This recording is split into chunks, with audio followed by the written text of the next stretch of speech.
তোর ভালোবাসা নাকি সত্যি? প্রীতমকে তুই খুব ভালোবাসতিস তাই না? আজকে তোর গোলটা খুলি, যেটা কিনা চুপ করেছিলাম, প্রীতমকে থামিয়ে দিয়েছিলাম যখন তুই বলেছিলিস ভুল হয়ে গেছিল, যাই হোক আমাদেরকে বলেছিলিস। তো এখানে অনেক কিছুই বলবো যেটা কিনা প্রীতমও জানে, যেটা কিনা প্রীতম বলেও ছিল। তারপরেও প্রীতমকে আমরা থামিয়ে দিয়েছিলাম যে একটা মেয়ের ভুল হতে পারে, যাই হোক ও ভুল করে ফেলেছে, ওই মেয়েটা সংসার করতে চাই, বিষয়টাকে থামিয়ে দিই, প্রীতমকে থামিয়ে দিয়েছিলাম, কিন্তু বিষয়টা তো সত্যিই ছিল তাই না? আজকে সবার সামনে বলবো তুই প্রীতমকে নাকি খুব ভালোবাসতিস, তুই প্রীতমকে ছাড়া বাঁচতেই পারবি না, প্রীতমই নাকি তোকে ছুতে পারবে, আচ্ছা আর তাছাড়া কেউ ছুতে পারবে না। বন্ধুরা, প্রীতমের সাথে সংসার করতে করতে কার প্রেমে পড়েছিল আর কার সাথে, তার আগে বলি হাই ফ্রেন্ডস, ওয়ার্ল্ডে তোমাদেরকে অনেক অনেক স্বাগত আর অনেক অনেক ভালোবাসা। চলে এসেছি আবারও একটা ভিডিও নিয়ে তোমাদের সামনে।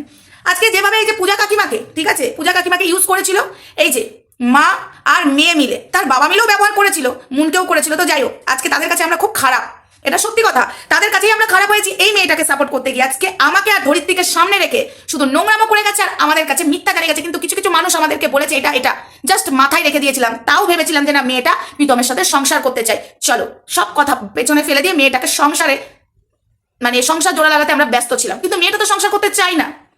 ও যে প্রীতমকে ভালোবাসে পুরোটাই ছিল নাটক। ইয়েস বন্ধুরা, পুরোটাই ওর নাটক ছিল, সেটা ও নিজেই বলেছে। একঘেয়েমি হয়ে গেলেও আবার বেশি দিন কোনো পুরুষকেই ধরে রাখতে পারে না, ও তার লাইভেই বলেছে।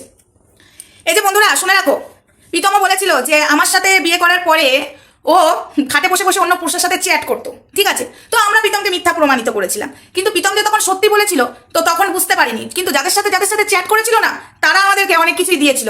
তারপরেও আমরা ভেবেছিলাম ছাড়ো, মানুষ মাত্র ভুল হতেই পারে, একটা মেয়ে ভুল করেছে সেটাকে ঢাকা দিয়ে গেছি, সেটা আমাদের ভুল ছিল, স্বীকার করছি, সেটা আমাদের ভুল ছিল। তোমাদেরকে এটুকু জানিয়ে রাখি, প্রীতমের সাথে সংসার করতে করতে যে কটা দিন করেছে অন্য ছেলের সাথেও প্রেম করেছে এই পালবাড়ির মেয়ে, এবং ঘন ঘন বাবার বাড়ি যেত, নিজের বাবাকে তো নিজের সাথে শুয়েছে, আরেকজনের জন্য যেত বন্ধুরা, ঠিক আছে। তাকে এখন সামনে আমি আনতে চাই না, কারণ কন্ট্রোভার্সিটা সেই লেভেলের হয়ে যাবে, কারণ সে এখন সোশ্যাল মিডিয়াতে থাকেই না, সোশ্যাল মিডিয়ার জগৎ থেকে সে সরে গেছে।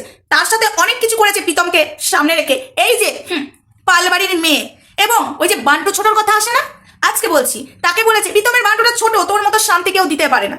কিরে পালবাড়ির মেয়ে, এতদিন তো পাবলিকের সামনে কিচ্ছু বলিনি, এবার বলবো।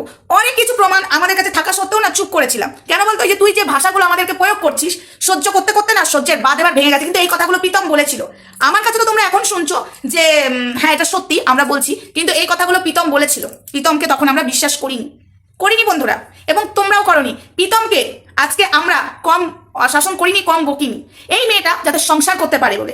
এই মেয়েটার সংসার জোড়া লাগাবার জন্য আমাদের অনেক পরিশ্রম হয়েছে, এবং আমাদের সংসারে না ঠিকঠাক ভাতের হাড়ি চাপেনি। এই মেয়েটা যে বাজে বাজে ভাষায় এখন কথা বলছে না আমাকে আর ধরিত্রীকে, ঠিক আছে, এই মেয়েটার মানায় না, অনেক অনেক এই যে বড় বড় কথাগুলো বলছিস না, আমাদের অনেক মানে এখানে পরিশ্রম আছে। আজকে তুই যেখানে দাঁড়িয়ে আছিস তোর ওই বাড়িটাতেও তোর ঠাই ছিল না, ওই বাড়ি থেকেও তোকে বার করে দিচ্ছিল। সেই রাতে যদি অন্য নোংরা ছেলের পাল্লায় পড়তিস আজকে তোর কিছুই থাকতো না, আজকে তোর এই যে বড় বড় কথা বলাও থাকতো না। এই সোমা ধরিত্রী রাতের পর রাত, ঠিক আছে, আর বাকিটা নাই, এখানে নাই বা বললাম, বুঝেছিস?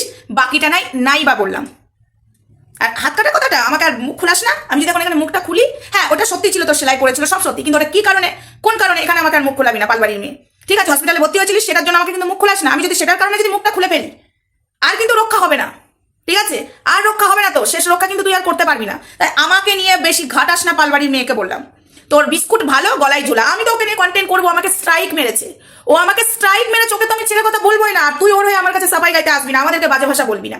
এবার আসি মেন কথায় বন্ধুরা, এই যে প্রীতমকে নিয়ে খুব ভালোবাসতো, প্রীতমই শুধু নোংরা, অনেক নোংরা ছিল না, ও এখন নোংরা হয়েছে, কিন্তু প্রীতমকে রেখে ও প্রেম করতো, ঠিক আছে।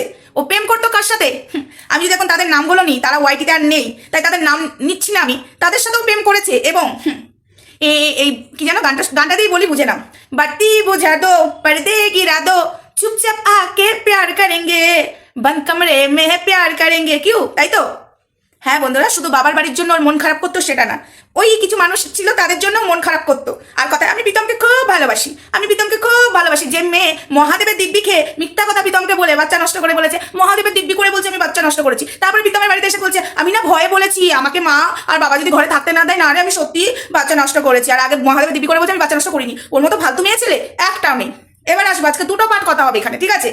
এই যে প্রীতমকে আমরা কেন শাসন করেছিলাম, কেন আমরা ভেবেছিলাম যে প্রীতম নোংরা বলে ও নোংরামোটা করছে, তাহলে প্রীতমকে ঠিক করি, তাহলে এই মেয়ে ঠিক হয়ে যাবে, কিন্তু না, দিশানিকে সরিয়ে দেওয়ার পরেও এই মেয়ে ঠিক হলো না, এই মেয়ের একটাতে হয় না, ওই যে একঘেয়ামি হয়ে যায়। প্রীতমকে রেখে এ অনেক ছেলের সাথে অনেক সম্পর্কে গেছে, ঠিক আছে, এটুকু বললাম, বাকিটা বুঝে নাও। এবার আসি পূজা কাকিমার যে মানে রেজিস্ট্রি যার সাথে হয়েছে, যতদূর জানি পূজা কাকিমার বর চিঙ্কি কাকিমার দেওর হয়। কি বলা হয়েছিল আমাদেরকে, পূজা কাকিমাকে তো ওইভাবে ব্ল্যাকমেল করেছিল, সেটা তো আমি বলেছি, বার করেছিল, কিন্তু পূজা কাকিমা আমাদেরকে বাজে কথা বলেছিল। কিন্তু পূজা কাকিমা এবং পূজা কাকিমার যে বরের ওপর আমাদের কেন রাগ হয়েছিল, বলা হয়েছিল যে পূজা কাকিমার বর মানে চিঙ্কি কাকিমার দেওর নাকি সব সম্পত্তি নিয়ে নিয়েছে, ওদেরকে কিচ্ছু দেয়নি, সব সম্পত্তি নিয়ে নিয়েছে নিজেদের নামে। মানে একটা মানে ভাববার বিষয়, মানে খারাপ লেগেছিল, মা কেমন ছেলে। তাই জন্য কিন্তু পূজা কাকিমা এবং পূজা কাকিমার বরের প্রতিও আমাদের রাগ ছিল। সব সম্পত্তি নাকি মানে আমাদের চিঙ্কি কাকিমার যে দেওর সব লিখিয়ে নিয়েছিল, কাকুর কিচ্ছু রাখেনি, মানে চিঙ্কি কাকিমার বরের কিচ্ছু রাখেনি। এটা কতটা সত্যি আমি জানি না, কিন্তু এটা আমি স্বীকার করলাম। কিন্তু একটা জিনিস আমি বুঝেছি পরে, যে এটা কখনো হয় নাকি, সে তো তার নিজের মায়ের পেটের ভাই নয়, তাহলে সে কি করে নেয়? এবং তার আরেকটা দেওর আছে, সেই দেওর নাকি ওই বাড়িতেই থাকে, ওই দেওরের সাথে মানে ওই ভাইয়ের সাথে নাকি এই পূজা কাকিমার বর গায়ে জল ঢেলে দেয়, তার বইয়ের গায়ে জল ঢেলে দেয়, অত্যাচার করে। এসব কথাগুলোও কিন্তু বলা হয়েছিল। তাই কারণেই কিন্তু আমাদের রাগ হয়েছিল যে পূজা কাকিমাকে তুমি ভালোবাসো আর বাড়ির বউটার সাথে তুমি অন্যায় করছো। মানে পূজা কাকিমার বরের কথা বলছি, ঠিক আছে, একটা মানে আতপাগলি নাকি বউ আছে, সেই বউটার গায়ে জল ঢেলে দেয়, পূজা কাকিমার এই বর মানে নেশা করে নাকি জল ঢেলে দেয়, মারধর করে, ঠিক আছে। এই কথাগুলোও কিন্তু বলেছিল, এটুকু তোমাদেরকে আমি বলে দিলাম। আরো অনেক কথাই আছে যেগুলো কিনা আস্তে আস্তে এখানে উগলাবো, হ্যাঁ উগলাবো, কেননা চেপে রেখেছিলাম 3টে বছর ধরে। সবাই জানে এখানে পূজা কাকিমা থেকে আরো যারা আমাদের শত্রু হয়েছিল, ওদের হয়ে তারাও জানে যে আমরা অনেক কিছু চেপে রেখেছিলাম। আমরা তাও স্বীকার করিনি আমাদের সাথে এত কিছু করেছে পালবাড়ির লোকেরা, ঠিক আছে। আমার চরিত্র নিয়ে কথা বলতে ছাড়েনি এই পালবাড়ির মেয়ে এবং পালবাড়ির মা। আমার সাথে এই কাকুর চরিত্র নিয়ে কথা বলেছিল, যাকে আমি কাকু বলি। এরা এতটা জঘন্য, এতটা তাও কষ্ট বুকে চাপা রেখে মেয়েটার পাশে দাঁড়িয়েছিলাম, যাতে মেয়েটা সংসার করতে পারে। আর একটা কথা বলেছে না পালবাড়ির মেয়ে, হ্যাঁ তোমরা কত আমাকে সাপোর্ট করেছো, তোমরা কত আমাকে ভালোবেসেছো জানা আছে। লজ্জা লাগে না এই কথাগুলো বলতে? তোর বাপ মা বার করে দিয়েছিল রাত্রে, তোকে ঘরে ঢুকতে দিচ্ছিল না। কতটা ভালোবাসি সেই রাতের কথা ভেবে দেখ। সেই রাতে তোর কোথাও তোকে রাতটুকু থাকার জায়গা দিচ্ছিল না কেউ। ওকে ফোন করে তোকে রাতে থাকার জন্য সবার কাছে বলেছি, কেউ দিচ্ছিল না তোর মতো নোংরা মেয়েকে। লাস্টে তোর বাপকে আর মাকে, তোর বাপ মা মুখে ঝামটা দিচ্ছিল আমাদেরকে। তারপরে তোর বাপ মাকে বলে সেই রাতে তোকে থাকার ব্যবস্থা করে দিই তোরই ঘরে। তুই কি বলছিস? এই কথাগুলো একটু ভেবে চিনতে বলিস। ভগবান বলে ওপরে কিছু আছে, ঠিক আছে, বিচার সে করবে, আর করছে, তোর সাথে হচ্ছে। তোর কোনোদিন ভালো হবে না, তো হবে না। প্রীতম যতটা না খারাপ ছিল তার থেকে তুই বেশি খারাপ আজ বুঝতে পারছি। প্রীতমের আমি চাই ভালো হোক, প্রীতম সুখে থাকুক, আমি সবসময় চাই। আর এই দিশানির ক্ষতি করতে চেয়েছিলিস না, দেখ আজকে দিশানি ভালো আছে। দিশানির সাথে যাই হোক, আমার কন্ট্রোভার্সি হোক, দিশানির সাথে তর্ক হোক, সেটা আলাদা ব্যাপার, কিন্তু দিশানির কোনোদিন আমি ক্ষতি চাইনি, তোরও কোনোদিন ক্ষতি চাইনি। দিশানির কোনোদিন একদিনও ক্ষতি চাইনি, মন থেকে বলছি। আজ অব্দি তোর কোনোদিন আমরা ক্ষতি চাইনি, পালবাড়ির মেয়ে তোকে বলছি। কিন্তু এরপরে দেখ এবার কি করি। ভালো রূপটা দেখেছিস, এবার দেখবি খারাপ রূপটা। আমার আর ধরিত্রী তোকে অনেক সাপোর্ট করেছি। আরো কিছু তো আমি বলতে পারছি না, রেখে ঢেকে বলছি, কেননা এতটাও বলা যাবে না, কারণ তোকে ছিঁড়ে খাবে সবাই। চাই না তোকে ছিঁড়ে খাক, যেটুকু আছে বজায় সেটুকু বজায় থাক, ছিঁড়ে খাক চাই না। তবে বেশি তাতাস না, অনেক কিছুই বলবো। তো যাই হোক বন্ধুরা, সবাই ভালো থেকো, সুস্থ থেকো, দেখা হচ্ছে আবারও নেক্সট ভিডিওতে। ততক্ষণ আমার সঙ্গে থেকো। এরা কতটা নোংরা, আমাদেরকে সামনে রেখে অনেক কিছু করেছে না, এবার দেখো, এবার তোর আসল চেহারাটা সবার সামনে নিয়ে আসবো, কথা দিলাম, ঠিক আছে, কথা দিলাম। প্রীতম ঠিকই বলেছিল, যে প্রীতমকে বলেছিলাম, এই তোকে ছাড়া মেয়েটা তোকে এতই ভালোবাসে, পাগল। বলছে রাখো দিদি, ও কতটা পাগল। ও 8 দিন না যেতে ওর 1000টা ছেলের সাথে ওদের বাড়িতে যারা যাওয়া আসা করতো তাদেরকে এমন চ্যাট করেছে, আমি নিজের চোখে দেখেছি। আবার সেটা বলে আমি এই ধরনের চ্যাট করি, ওদেরকে রাগায়, ঠিক আছে, ওদের গার্লফ্রেন্ডকে রাগায়। এই কথা প্রীতমকে বলে থামিয়ে দিয়েছিল। তখন প্রীতমের কথা বিশ্বাস হয়নি, ঠিক আছে। পরে যখন তুই তাদের সঙ্গে প্রীতমকে ছেড়ে তাদের সাথে লটর ঘটর করতে লাগলি, তখন প্রীতমের কথা বিশ্বাস হয়েছিল না, প্রীতমই ঠিক ছিল। তারপরেও চেপে রেখেছিলাম রে, তারপরেও তোকে সাপোর্ট করেছিলাম যে না, মেয়েটা ভালোবাসার পাগল, তো ওর পরিবার ওকে ঠিকঠাক মানে ভালোবাসে না, ব্যবহার করে, সারাক্ষণ ওকে ব্যবহার করে ইনকাম করে। এটাই ভেবেছিলাম যে না, মেয়েটাকে সাপোর্ট করি। তবে সত্যি কথা, পূজা কাকিমারা বলেছিল একটা টাইম যখন বুঝবে না, তখন দেখবে খুব খারাপ লাগবে, তখন তোমাদেরকেই এরা বিক্রি করতে লাগবে, এদের পরিবার। ধরিত্রীকে আমাকে পূজা কাকিমা আরো যাদের সাথে আমাদের মানে এখন মিল নেই, তারাও বলেছিল যে এরা তোমাদেরকে এমন করে বাজারে বিক্রি করবে, তখন আমাদের কথা মিলিয়ে নিও। তখন ওদের কথা ভাবতাম, দেখ তোরা ধান্দাবাজ, তোরা পালবাড়িতে গিয়ে নিজেদের চ্যানেল দাঁড় করিয়েছিস, এরকম বলেছিলাম।